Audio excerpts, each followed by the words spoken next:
Le travail du cheval, apprendre à regarder. Ça me paraît simple, mais il y a beaucoup de choses à expliquer. On va donc d'abord essayer de savoir qu'est-ce qu'il faut regarder, comment le regarder, et les différents points de vue qu'on abordera, le cinéaste, le photographe, le psychologue et le gendarme. Bon, c'est avec un peu d'humour, tout ça, bien sûr. Comment regarder? Très important d'être capable d'alterner entre le regard dur, un petit peu le regard de l'aigle, qui peut se centrer sur un point et qui amène le focus et la précision dans l'observation. Et alterner avec le regard doux, qui est un regard global, bienveillant pour les juges, et ce regard doux enregistre l'image complète, l'environnement autour du cheval qu'on regarde, et il donne une idée sur l'impression d'ensemble et sur l'harmonie. Que faudra-t-il voir? Le fonctionnement du cheval, l'attitude générale du cheval, la relation humain-animal ou cavalier-cheval, sans oublier de visualiser les exigences de précision et de tracé. On commence par l'œil du cinéaste. On va regarder la dynamique de la locomotion et on va donc regarder en priorité le rythme des 3 allures. Pour beaucoup d'entre vous, je ne vous apprends rien. Les 4 temps du pas, constitués de 4 battues équidistantes, les 2 temps et les 2 phases de suspension du trot, sauf quand c'est du trot marché d'un cheval de manège, et les 3 temps et la phase de suspension du galop. 3 temps marqués par 3 battues, donc qui se voient et qui s'entendent aussi, même si on parle de regarder. Et les composantes de la locomotion qui nous permettront après d'avoir un avis, ça sera des composantes dans l'espace. L'amplitude, c'est-à-dire la longueur de la foulée, c'est l'espace entre 2 battues d'un même membre. La symétrie entre le côté droit et le côté gauche, ou un membre de ce côté et un membre de l'autre. Et la projection qui n'existe qu'au trot et au galop. Et on regardera aussi les composantes de la locomotion dans le temps, c'est-à-dire la cadence, c'est ce qui est donné par le métronome, tic-tac, tic-tac, le tempo, on peut dire aussi en utilisant le dressage, et la régularité dans le temps ou dans l'espace. Le cheval peut être irrégulier parce qu'il est un peu court d'un postérieur et long de l'autre, ou bien des fois il peut arriver que ça boite. Pour illustrer cette dynamique de la locomotion, je vous ai mis un rythme de trot. Alors, je suis désolé, mais je ne suis pas assez bon en ordinateur pour insérer des vidéos. Mais sur ce jeune cheval qui a 6 ans, on peut voir que le rythme du diagonal droit est légèrement dissocié.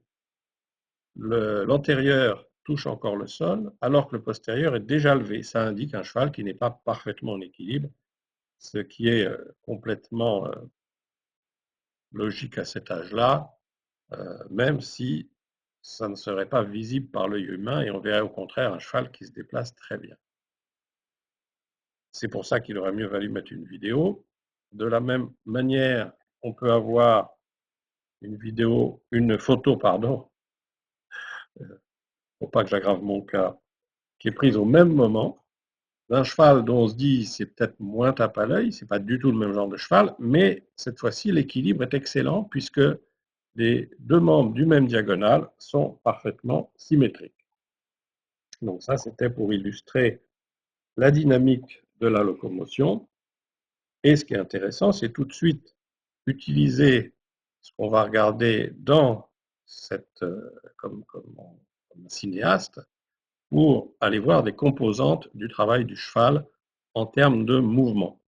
Et ça sera donc d'abord des composantes en équitation élémentaire que tout le monde peut voir. Et d'ailleurs, quand on regarde des chevaux, que ce soit en obstacle, en passage ou même des chevaux qui se promènent, on voit tout de suite si c'est des chevaux qui sont dans un mouvement fluide avec un dos qui fonctionne Et ça se voit en particulier en dressage, dans des transitions, des cercles, avec le maintien de cette cadence, cette impulsion qui peut être, et de la suspension au galop, qui peut être tranquille ou qui peut être plus actif. Et puis on peut voir aussi l'équilibre et les modifications de l'attitude d'un cheval, en particulier lorsqu'il tourne, ou bien en obstacle, lorsqu'il aborde un obstacle. C'est quelque chose qui se voit assez facilement, et c'est l'œil du cinéaste qui regarde le mouvement en général. Et puis quand on ira vers de l'équitation secondaire ou supérieure, on peut profiter de ce qu'on regarde pour avoir une notion d'activité ou une notion même de propulsion en regardant la gestuelle du cheval et l'amplitude, la couverture du terrain. On peut même avoir une idée de l'élasticité, de la flexibilité du travail dans la souplesse du mouvement des membres, hein, entre un cheval qui marche comme une poupée mécanique et un cheval au contraire qui marche comme un félin. Et puis, on peut même avoir une idée de l'énergie du cheval. Là, c'est d'un degré un peu plus complexe, hein, c'est la formule mathématique d'énergie proportionnelle au carré de la vitesse. Et en fait, en technique, on appelle ça de l'expression du cheval. Et l'œil du cinéaste, s'il marche bien, avec la vidéo ou le cinéma, peut donner une idée sur le potentiel de force disponible, c'est-à-dire un peu sur l'aptitude au rassemblement. Alors, je vais juste vous montrer deux photos de chevaux au trot, mais une photo d'un cheval qui est correct, dans un niveau élémentaire, bon, c'est un jeune 3 ans entier, avec un trot tout à fait correct, et à peu près là, pas tout à fait au même moment du trot, mais on peut voir un cheval qui est dans l'équitation supérieure, qui se déplace autrement, avec un autre mouvement. Là encore, désolé, je n'ai que la photo pour illustrer.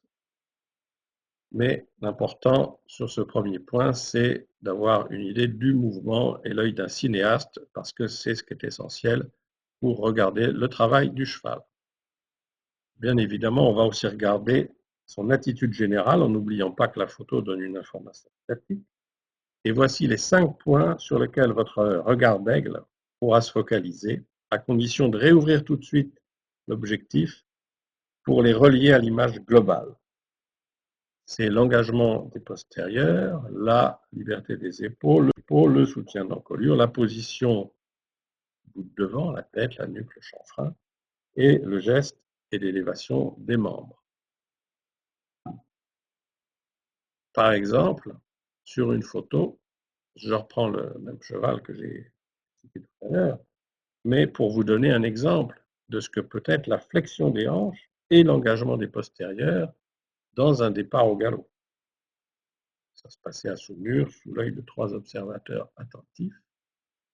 Et puis, on peut aussi avoir un exemple d'attitude dans un contexte complètement différent, qui traduisent une énergie hors de l'ordinaire, mais où les 5 points à regarder restent valables. Les postérieurs qui sont non pas dans de l'engagement, mais du dégagement, les antérieurs à l'équilibre, avec une ligne d'aplomb parfaitement verticale, l'encolure à sa place, la tête, la nuque, le chanfrein, dans une croupade, il reste parfaitement sur la main, et le geste des membres qui est spectaculaire, même si ceux d'entre vous qui ont un œil de lynx pourront voir qu'il y a une toute petite chose pas parfaite, c'est que cette croupade à boîte exemplaire, elle est faite très légèrement en avançant, puisque l'antérieur droit est au soutien. C'est l'expression qu'on utilise quand un membre est levé et non à l'appui.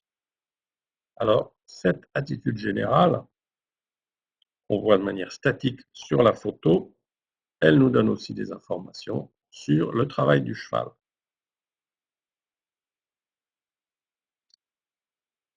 Ce qui nous intéresse, c'est donc en premier lieu de voir si le cheval pousse, donc s'il y a une détente des postérieurs, ou s'il se retient, ou s'il se propulse vers le haut, soit dans l'haute école, soit à l'obstacle, bien sûr. Il faut être capable, pour un cheval de sport, de transformer l'énergie horizontale en mouvement plus vertical.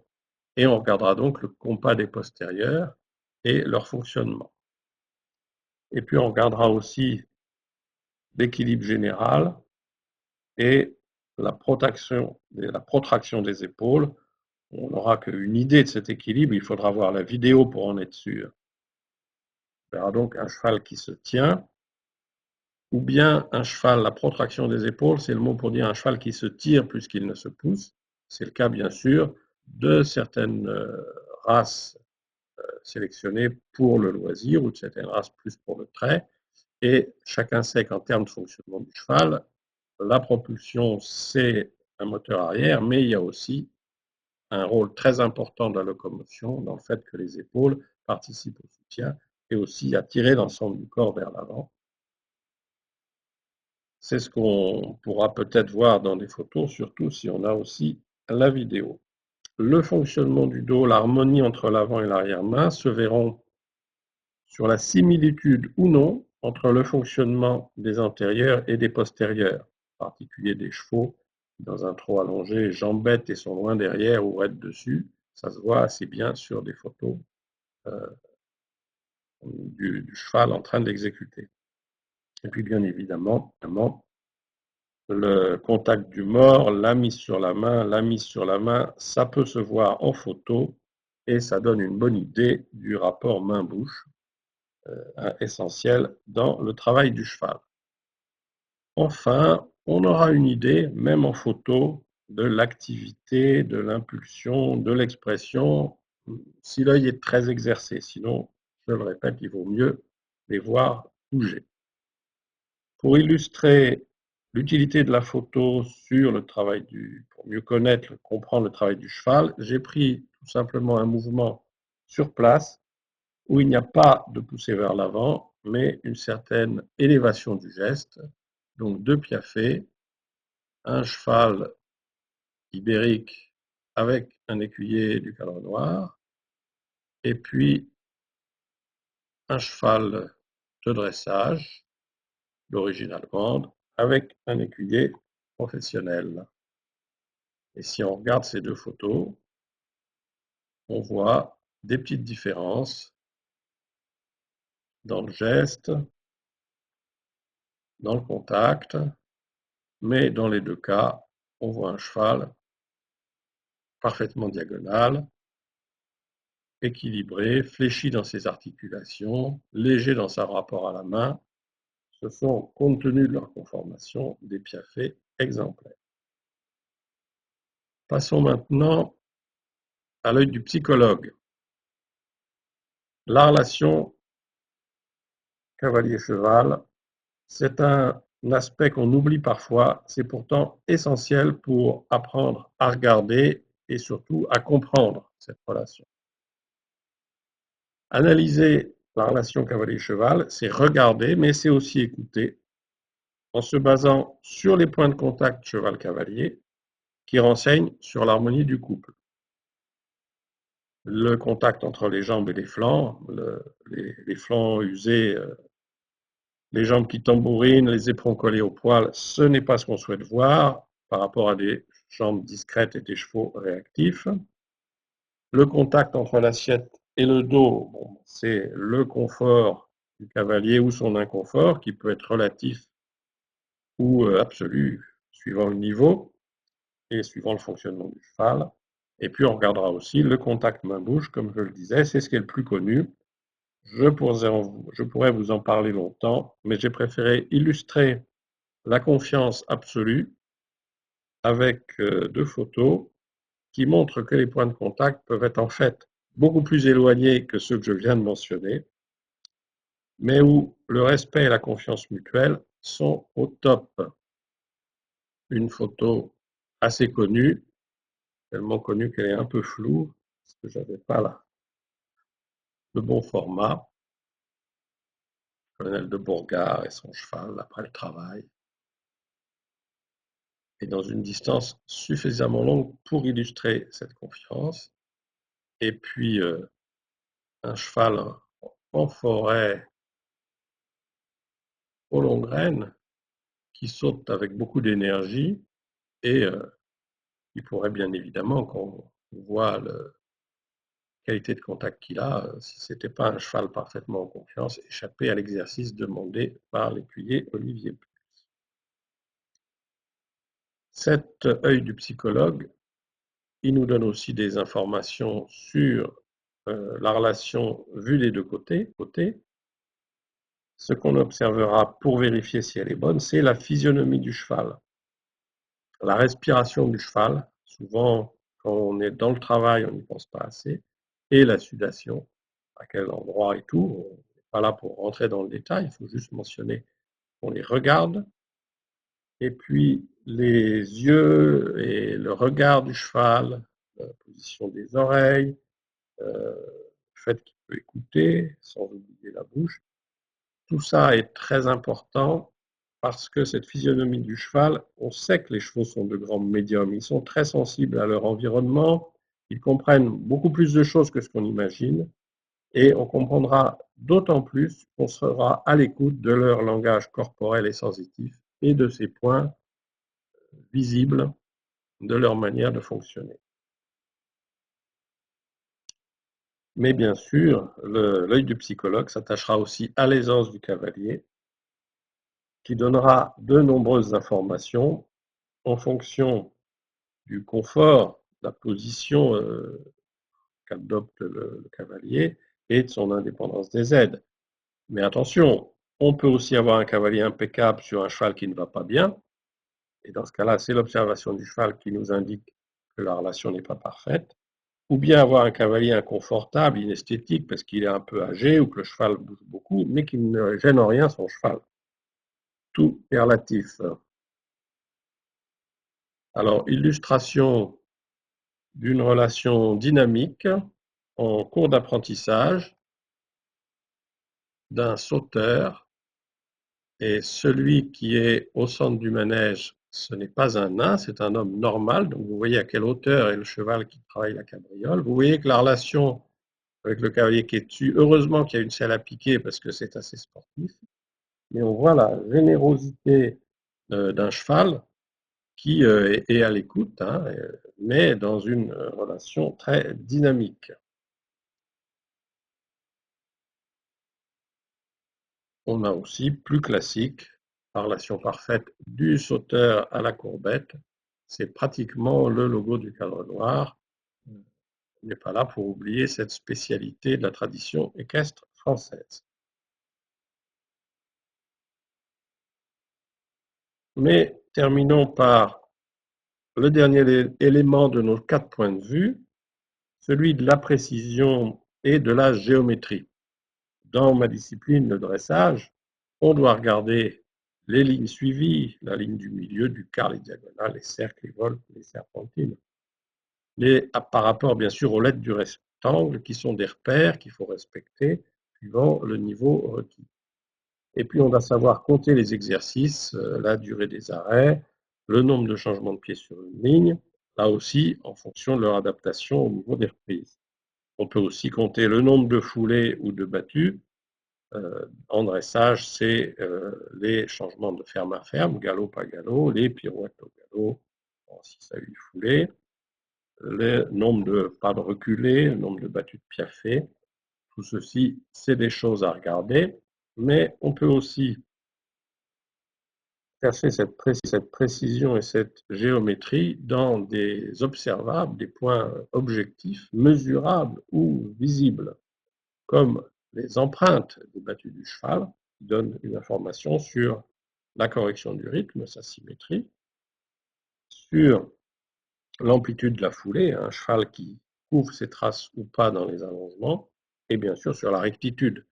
Un cheval qui trotte en chien, les postérieurs ne seront pas sur la même ligne que les antérieurs, et s'il n'est pas souple, ça se verra aussi sur les vols. Et puis rentre dans cette objectivité de l'œil du gendarme, la notion de sans faute. Hein, on se rapproche bien sûr de ce qu'on voit en obstacle et la valeur absolue du contrat en termes de travail sur le plat ou en termes de saut d'obstacle et sa valeur relative, puisqu'il n'y a pas que à faire le mouvement ou à ne pas faire tomber les barres.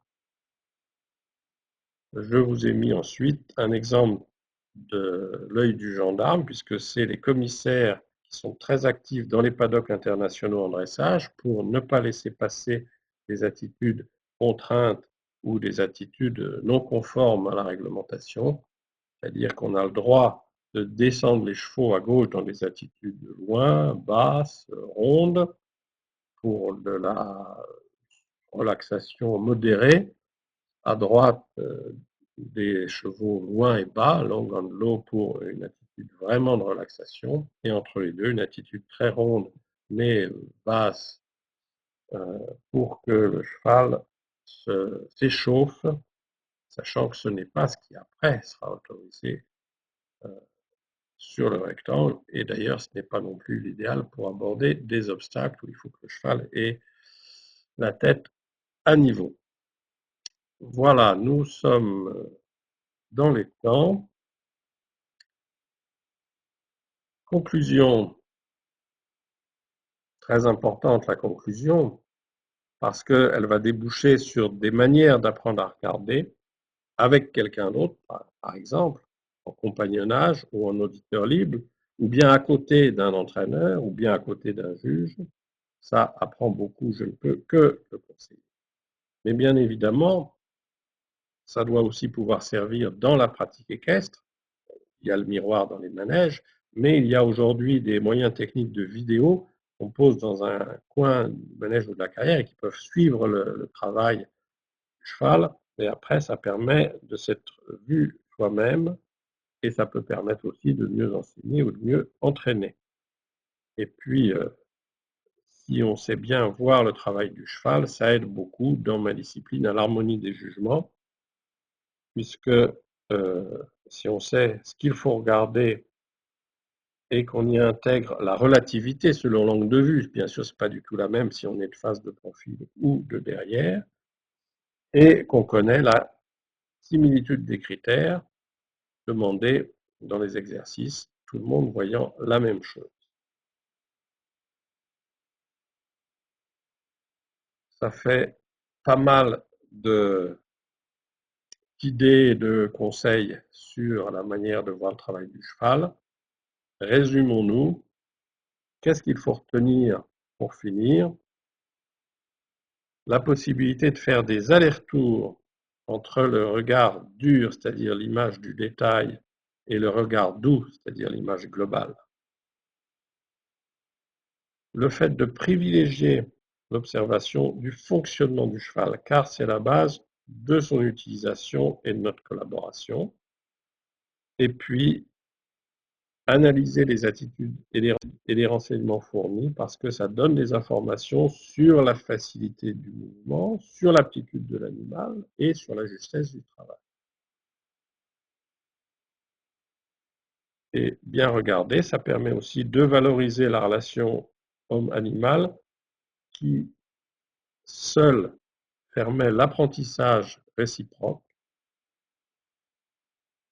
Et puis, ne pas oublier l'observation des tracés et l'exécution des exercices, puisque forcément, c'est l'objectif des compétiteurs, même si ce n'est pas la première priorité pour évaluer le travail d'un cheval.